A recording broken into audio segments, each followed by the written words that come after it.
আসসালামু আলাইকুম, কি অবস্থা সবার? আশা করি সবাই ভালো আছেন। আমরা আমাদের আজকে 2 কয়েল এমপিপিটি প্রোডাকশন শুরু করে দিয়েছি। 2 কয়েল এমপিপিটি টেস্ট চলতেছে। এফিসিয়েন্সি কতটুকু ভালো করা যায়, সর্বোচ্চ এফিসিয়েন্সি দেওয়ার চেষ্টা করতেছি, আমরা সর্বোচ্চ ভালো করার চেষ্টা করতেছি। আমাদের 2 কয়েল এটা হবে 2 কয়েল এমপিপিটি 50 এম্পিয়ার পর্যন্ত হবে, 40-50 এম্পিয়ার।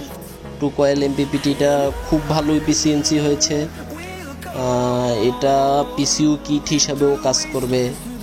এটাতে ডাবল কয়েল ব্যবহার করা হয়েছে, যেটাকে বলে রিং কয়েল, যেটা এমপিপিটিতে ইউজ করা হয়।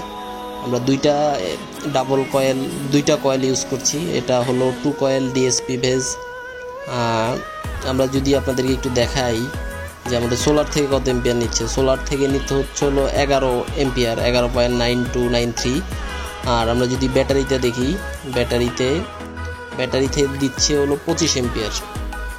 সোলার থেকে নিচ্ছে 11 এম্পিয়ার, ব্যাটারিতে দিচ্ছে 25 এম্পিয়ার। আমাদের সোলার ভোল্টেজটা একটু কম আছে। আমরা যদি সোলার ভোল্টেজটা বাড়াই তাহলে সোলার থেকে আরও কম নেবে, ব্যাটারিতে আরও বেশি দিবে। এটা ভোল্টেজটাকে এম্পিয়ারে রূপান্তর করবে। আমাদের সোলার ভোল্টেজ আছে এখন 30-32 এরকম, এই কারণে ডাবল বুস্ট করতেছে। আর আমাদের সোলার ভোল্টেজ যদি 70 হয়, 60-70-80, তাহলে হলো সোলার থেকে আরও কম নিবে এম্পিয়ার, ব্যাটারিতে আরও বেশি দিবে। আমাদের এমপিপিটিটা খুব ভালোভাবে করেছি আমরা। যাদের লাগবে আমাদের সাথে যোগাযোগ করতে পারেন।